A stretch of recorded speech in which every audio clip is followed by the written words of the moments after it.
All right, you guys, y'all know I always keep it 100 with y'all. No matter how much I love AEW, I'm going to let y'all know exactly the good and the bad and the ugly.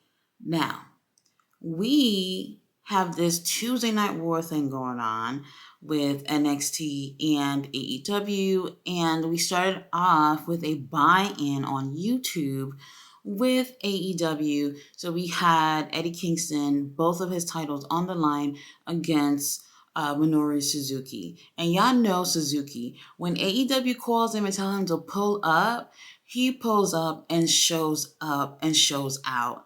And I love and appreciate that about him. However, this match felt exactly like how you think it did. And I kept thinking, I felt like I've seen this before or something. And I had to think real hard about it. But last year, Eddie Kingston, I think, was on a pre show or something where he had a match with Ishii. And that match is very similar to me. So this is why I kept feeling like I've seen this before. And whatever. It was still a great match. And I really did enjoy it. After that match, we do have both of them showing respect for each other by continuously giving them each other chops or whatnot. And I guess that's how you show respect between two badass dudes like Suzuki and Eddie Kingston. Now, after this, they're pretty much running down the card for the actual show. And then we have Christian, who starts off the show from the control room and letting us know that, the first 30 minutes are going to be commercial free. They actually extends this to like 45 minutes, I think. And that was a good thing, but I wish they would have saved that for the main event. Now, Tony Khan actually comes on with Tony Schiavone, and they announce some bad news that Jon Moxley is not cleared to face Rey Fenix for the international title. So we're still going to get a match, but they weren't going to say who. And here comes Secretary Hook and Orange Cassidy. And Hook is like, well, Orange Cassidy can do it. He never got his rematch. And once they said that, I was like, well, you know what? That makes sense. So why not? Why not put him in a damn show? So that's what they do. We have Rey Fenix versus Orange Cassidy. Now, we do actually start off the show with a banger of a match. We have Bryan Danielson versus Swerve Strickland, and this was very, very good. So for this match, it was really physical between these two. Now, they had really great chemistry, but their styles are really different, but still complement each other. Bryan and Swerve are two very versatile wrestlers. They can get in the ring with anybody, with any style, and they still mesh well with anyone in the ring. I have not seen anything horrible from either of these two guys, so I knew we were in for a treat with this match. Now, we do have Swerve, who's still a heel, and Prince Nana, who is absolutely amazing, who is ringside with Swerve. Now, just like at Wrestle Dream, Prince Nana takes off his crown and he goes and he's distracting the referee. Now, Swerve gets the crown and he is ready for Bryan to get his ass up so he can knock him right upside the head with it. But then before he can do that, here come Hangman Adam Page putting his nose where it don't belong, and he ends up snatching the crown from Swerve. This is a big distraction for Swerve, and Bryan Danielson ends up capitalizing on the distraction for the win.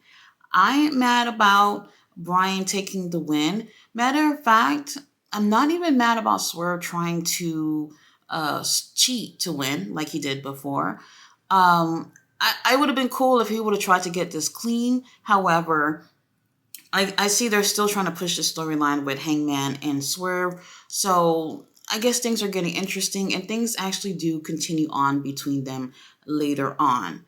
Now, up next, we do have another promo from Samoa Joe, who is letting us know that starting on Saturday, his road to the Triple B begins. So now we have Samoa Joe, who definitely have this resurgence of confidence, who wants to get back in the ring and go back for this title. It looks like MJF is getting deeper and deeper in trouble lately, and actually that makes for a great story.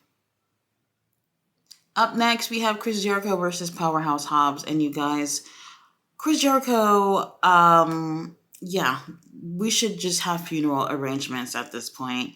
Let me tell you, Hobbs decimated Chris Jericho. Like, Chris Jericho barely got any chances to defend himself in this match. It just was all Powerhouse Hobbs. Now, this wasn't like a quick squash match. This was actually, in my eyes, it felt like this was Chris Jericho helping Hobbs get over. You guys know I've talked about Hobbs so many times about how it seems like no matter what situation they put him in, it's not sticking for him. However, I think we finally found something that might just really work out for Hobbs, which is having Uncle Don beside him. I think that might be exactly what Powerhouse Hobbs has needed this entire time. Now, Chris Jericho, he does hit a lion tamer like one time for like maybe 30 seconds or whatever, but that's pretty much the most we get out of Chris Jericho. And we got Don Callis, who's ringside, who has his eyes on Chris Jericho's bat, and I'm pretty sure at some point he wants to get it and probably give it to Hobbs so they can assault him some more. But Hobbs don't even need that. He's able to just give him, I think, like maybe 6 spine busters in this match. He just absolutely decimated Chris Jericho, and he takes the win, and it kind of caught me off guard. Now, I didn't mind this. It's not like this was the best performed match or anything, but I do think that this looked really good for Hobbs because it's not like some little twig they just picked up from the side of the road and gave him $50 to be in the ring. We're talking about Chris Jericho, who's in the ring with Powerhouse Hobbs, so it looks more of a credible opponent. And to see what he was able to do to Chris Jericho, I think that makes him look good. Now, after he takes the win, he goes and gives Chris Jericho another spine buster. Now, later on in the show, we do have supposed to be a medical update on Chris Jericho. Chris Jericho's backstage with the doctors and Renee Paquette. And here comes Daniel Garcia going to go check up on Chris Jericho. And Daddy Magic going over there to go grab him. And he's like, hey, what are you doing? Like, why are you even checking up on him? And he's really angry about Daniel going to check on Chris Jericho. Personally, I don't see the problem with it, but I guess they got their own little agenda now that they have left the JAS. Now, once Daniel see how angry Daddy Magic is, he decides to leave with him. So we don't get an update right there and then. And I do believe like right before the main event, we get an update on Chris Jericho. They said that they have taken Chris Jericho to the hospital and will soon find out the extent of his injuries. Poor Chris. So now we have Adam Cole. He has stayed another week at Roddy's house with the Kingdom. Now, Roddy's like, oh, don't leave. I need you to do something for me. What does he want him to do? Mow his lawn? This dude is on one of those knee scooters mowing the lawn. That is absolutely insane. While we have Roddy and the Kingdom just chilling, watching him cut the grass. I can't even believe he's sticking around for this. Now, we do find out the reason why MJF have not been able to get any of his calls to go through to Adam is because Roddy lives in the middle of nowhere and he has no reception. He doesn't even have a TV, so they can't watch Dynamite to find out what the hell is going on. Now, Adam is like, look, I've been cutting your grass. I'm sweaty and tired. I'm going home. And plus, I need to go get my damn surgeries. And here is Roddy's like, no, Adam, I need you. I need you for one more thing. They end up giving him one of those neck strong shirts, and they're talking about how the giraffe had the strongest neck in the world or whatever. Like, what the fuck? Anyway, he ends up staying, but we don't know what it is that Roddy needs him for. I guess he'll be over there for at least one more week. Now, we do have the international title on the line. We have Rey Fenex versus Orange Cassidy. Now, earlier when Secretary Hook had basically pitched the idea for Rey Fenex versus Orange Cassidy, the way Orange Cassidy responded to him taking this match against Rey kind of sounded like he didn't care, like he, if y'all paying me to do it, I'll do it type of situation. But when he actually gets in the ring, I saw a more aggressive side of him, like as if like, you know what? I actually want this damn title. He actually comes to the ring with his backpack. It's empty, obviously, but he makes his way down to the ring with the backpack, and I'm just like, oh, I hope that doesn't mean that he's going to end up winning. You guys, This was actually kind of hard to watch. Now, while we have Orange Cassidy who's being aggressive, we do have Ray Fenex who is looking really, really hurt with this back injury that he had first sustained at Wrestle Dream. I don't remember if I said this, but Ray Fenex was in the match for like 2 minutes, and he hurt his back, and then we didn't see him for the rest of the night. And Penta was basically in a handicap match with everybody else. Now, if Ray Fennec's back ain't really hurt, this dude deserve an Oscar. He looked really bad, and I felt bad for him. Like, just a couple of minutes in, like, damn, just put this dude out of his misery, just end this thing. He really looked like he was injured here, and it seems too real for me, so I kept feeling like, damn, I think Orange Cassidy is going to take the title back. And that's exactly what ended up happening after Orange Punch. He does get the title, and immediately here's Penta and Alex Abrahantes getting Ray out of the ring. I do believe that there might be some type of injury with him. Now, speaking of injury, this has nothing to do with this, but the other day, Bandito had posted a video on Instagram. So I went to go check it out because he said that there was some bad news. Originally, he had said that the doctors were like, oh, 2 to 3 months, he should be able to go back. But now that they're saying that he needs another like 2 to 3 months after looking at x-rays and everything, so he will not be in action as soon as he originally thought he would be. So he's definitely going to need some more time for recovery. It's just really sucks right now to see how many people are just getting injured and injured, especially John Moxley, who's obviously not cleared still. I don't know what's going on, but I do think that AEW is going to have to come up with a lot more safety measures because there's too many guys on the shelf right now. So next we have Timeless Tony Storm. She actually has this silent film that's playing during picture in picture. This actually happens twice. And I didn't like it. I don't know what was going on. Now, I did say this during my horror review the other day that I actually do love classic horror films and I love to watch silent films. That, what we saw with Tony Storm's silent film, gave me absolutely nothing that I actually wanted to see. Matter of fact, it being on such a small screen and it being black and white, it's kind of hard to tell what the hell was going on. It was hard to see. I did get a chance to see it later on I guess they posted it separately, so I was able to put it on the big screen. I was like, oh, okay, now I can see what you're doing. I'm still not entertained, but hey, the ladies get more screen time. Now, up next, we do have Wardlow. He has a minute and a half match with Matt Sydal. He comes in there super aggressive, throws him around up until the point that the referee stops the match because he's obviously being too aggressive. Wardlow leaves the ring and walk out through the crowd, and that's it. What the fuck? Now, AEW, they've been saying that this is the greatest Dynamite of all time, and to be honest, I did not see that. If you're gonna tout this to be the greatest Dynamite of all time, what you need to do is take out the bullshit you normally do on the regular episodes and do things that are different and out of the box on the what's supposed to be the greatest episode. And I felt like once they got up to that, I was like, no.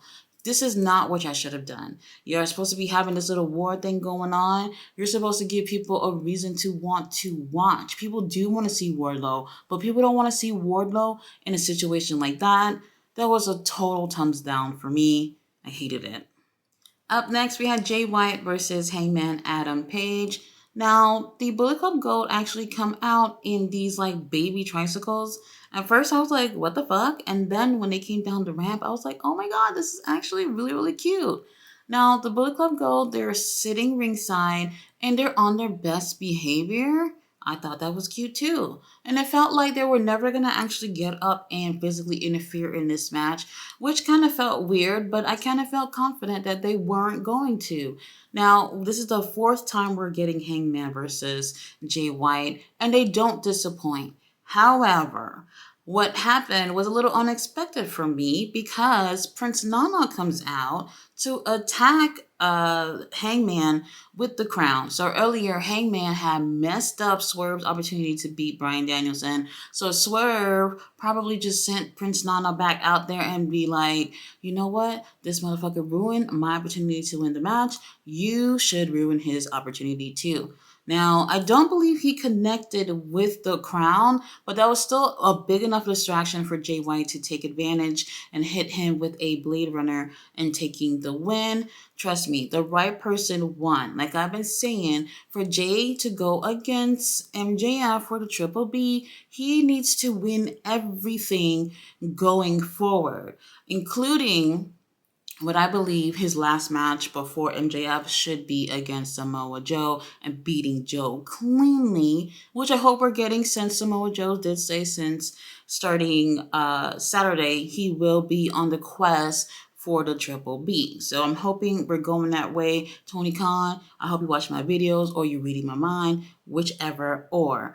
Now, right after that, we finally get our scumbag to come out, and he is not happy about Jay still walking around with the Triple B. How dare you take the champion's title? Wait your turn, Jay. All right, so our scumbag, he is letting Jay White know he wants a Triple B back. Jay White is laughing. The Bullet Club Gold are laughing. They're not giving it back. Now, MJF, he says that Jay White reminds him of himself, that he only cares about himself, and that he's using the Bullet Club Gold in order to get to the Triple B.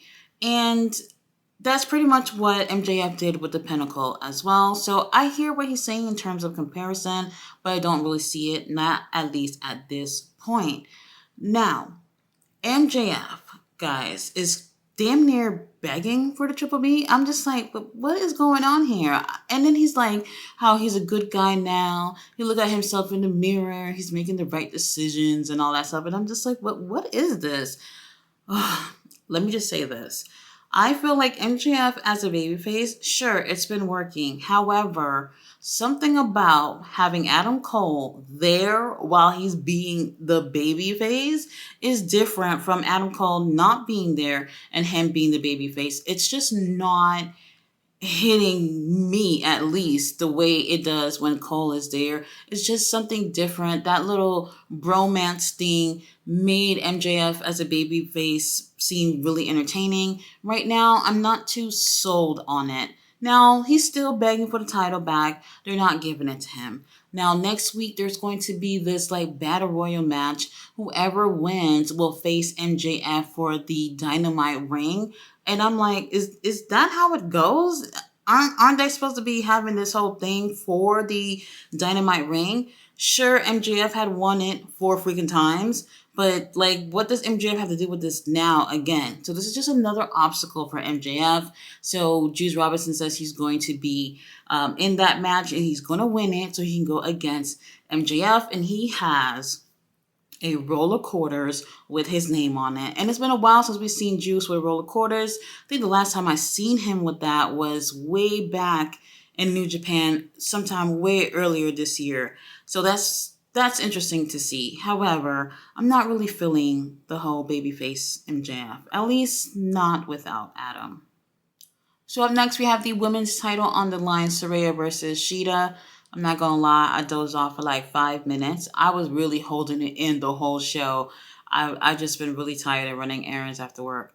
Now, I honestly kind of want to cover this in a separate video so I could just talk about women's wrestling, because I'm not happy about this. I don't really care necessarily that Hikaru Shida won. I just feel like there's no clear direction on what is going on in the women's division. Personally, Saraya should have never won that title to begin with. I know why they did it, but it just really don't make sense. And I just don't understand. Like, a part of me really feels like, is Saraya even ready to be in the ring like that for her to be holding a title? I don't know. So I think I'm just going to do something separate talking about AEW's women division, because this is a whole freaking topic on its own. But Sheeta does win the match. I'm not mad about it, like I said, but I just feel like there's just nothing clear when it comes to the women's division. And that's the reason why no one gives a fuck about it. And I wish that they would just take it much more seriously. It's just going down to shit. So now we have MJF with Renee Paquette. Renee wants a quick interview about when he getting the Triple B back, and I'd like to know that too. Now MJF, he politely declines to answer that question. He just want to call Adam. Now he calls Adam, and Adam actually answers, and he's like, "Look, I'm at Roddy's house. He has poor reception, and it's hard to get phone calls, and it's hard to hear anyone over the phone." Now MJF, he's just explaining away about his night and how much he needs Adam or whatever, and Adam doesn't have great reception, so he can't hear him, so he hangs up the phone. So here comes the Acclaim. And Max Caster is like, "Look, if you need help against Bullet Club Gold, we're your guys." Now, MJF looks at him and he's like, "Get away from me, you're weird," and he leaves. Now, Daddy Ass is looking at Max Caster and he's like, "Look, I don't know why you walking around offering our services without asking us." Now, he explains that him and MJF, they go way back. They're friends. MJF barely has any friends, so he should have some help if he needs something from a friend. And then he goes, something about, "Oh, I like how he plays hard to get." And then Anthony Bowens is talking about how MJF is suspect. And I'm just like, what? You mean Max Caster is suspect? This dude is probably more gayer than you. So now we have Christian. He comes out with Luchasaurus. He has a few words before the main event, and trust me, we're going to get to that in a second. Now, Christian is saying that he's the father of Nick Wayne and Luchasaurus, and that they will never betray him. He also says that, it's funny how you came out here talking about ending our careers together and how we're friends and all that stuff. But where were you when I was getting held back and your ass was getting pushed to the moon and having this luxurious career and whatnot? And when he said that, I was like, you know what? I've said this a few times in my life about these two guys. I know where he's coming from. Now, he also says one of his biggest fans is his wife, Beth, and that he has a message for Adam's two daughters that they need to change the sheets because their new daddy is coming home. And I'm just like, holy shit, how is Christian a savage like this? It doesn't get more healed than this. I love it. Now, what I didn't love was this main event. And then this was also the debut match of Adam Copeland in AEW. And I just have really mixed feelings about this. Oh, I didn't like this. All right, you guys, main event time. We have Adam, who runs out when his music hit. He gets into the ring. Christian books it out of there because I'm pretty sure he was going to make a beeline past Luchasaurus and go for Christian. However, as soon as he get inside the ring, here comes Nick Wayne attacking Adam from behind. Now, the bell hasn't rung. Matter of fact, there's no referee in the ring. Ref, where were you? You're supposed to be there when the opponents come out. Now, the ref comes out and he's checking up on Adam. Adam lets him know he can do this. He can do this match. Now, ref rings the bell, and here we go with the main event. This was basically what we got with Powerhouse Hobbs and Chris Jericho earlier in the night. And I have really mixed feelings about this because this is Adam Copeland we're talking about. After having a career like what he's had, now he's gone to AEW, and this is his debut match. And I'm just thinking this could have gone smoother. A lot smoother. And also, I'm thinking, like, all of a sudden, now that Luchasaurus has already lost a TNT title, y'all putting him in a situation to be a monster that he should have been when he had the TNT title.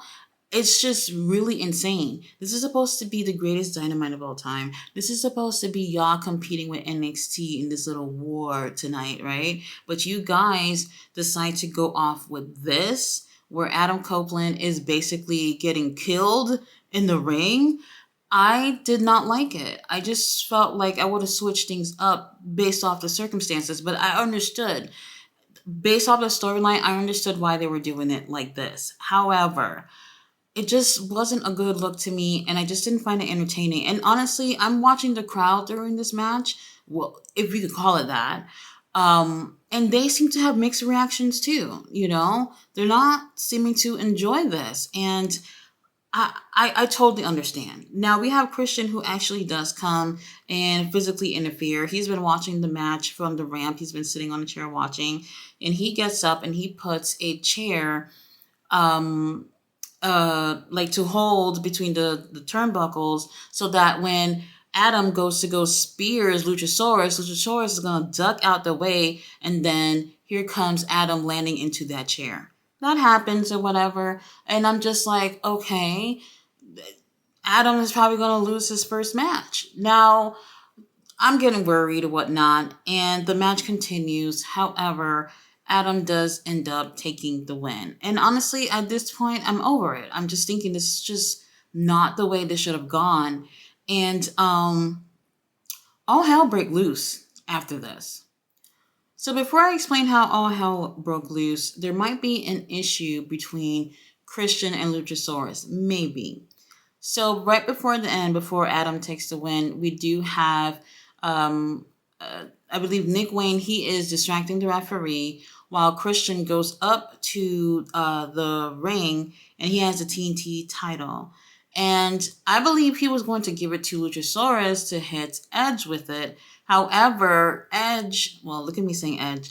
Adam takes the title from Christian and hits Luchasaurus with it from behind. Luchasaurus thinks it's Christian who did it because when he turns around, Christian has the belt in his hand.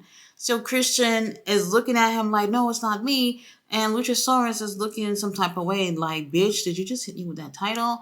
So we'll see if that's going to cause a rift between these two. Father and son should definitely not be arguing with each other. Now, back to all hell breaking loose. Now we have Christian and them still going on with this attack on Adam. And then here is a Bryan Danielson coming in to help. Now, Bryan has a match with Christian coming up on Collision. So I can understand why he would come out. Oh, and then I forgot to say this, but Christian earlier, he was referencing something to his daughter, talking about a little birdie told me something. I forgot what he said exactly, but that's his daughter's name, Birdie. So I can understand another reason why he would come out and try to whoop Christian's ass. So then while that's happening, here comes BCC, Wheeler Yuta and Claudio. They come to help the numbers game. And I'm like, oh, all right, I'm liking this. And then here comes the Mogul Embassy coming to, attack BCC. Wheeler Yuta and Claudio have a match with the Gates of Agony on Rampage, so I can see why they're there. And Swerve, obviously being part of the group, he comes out to get a couple of licks too. And when he comes out, then here comes Hangman Adam Page coming for Swerve. And all of a sudden, we got a whole bunch of people fighting. Everybody's beefing with somebody, and it's just chaos.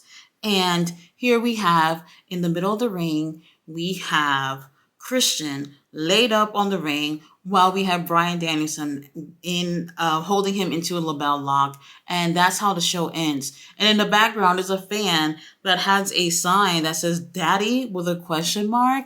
Holy shit! I think that made that moment look so much funnier because of that sign. Now, did I like the episode? It really felt more like a regular episode of Dynamite. Was it the greatest of all time? No. No, it was not. Tony Khan needs help. He needs help. And I would know what to tell him. I just wouldn't know where to begin. That's how much I feel like he needs help. And I think that he's surrounded by a whole bunch of yes men and not men that will be straight up with him and say, Tony, no. And for me, I'm watching the show and I'm thinking about whatever's going on in NXT, which I'm gonna watch later. And I'm just like, is this better than what's going on over there? Is there a reason why people should be tuning into NXT instead of AEW? Honestly, I don't know because I didn't see the show. However, at times I just was not feeling satisfied. Don't go around saying there's the greatest Dynamite and don't give us the greatest Dynamite. There was some hits There was some misses, and I just really feel like Tony Khan, moving forward after 4 years of Dynamite, you want to make sure you're getting another 4 years. You're gonna have to get back on the drawing board and make some drastic changes, especially the things that I've been seeing about their attendance and all that stuff. It's just insane. There's so much work to be done, and all I want to see is pro wrestling win. And if we don't have AEW anymore for whatever reason, it's not going to feel like pro wrestling has won at all. Guys, thanks so much for watching my review. I'm going to go check out NXT and see what happened over there. And plus, I know my dead man showed up, so that's another reason for me to go watch. Bye.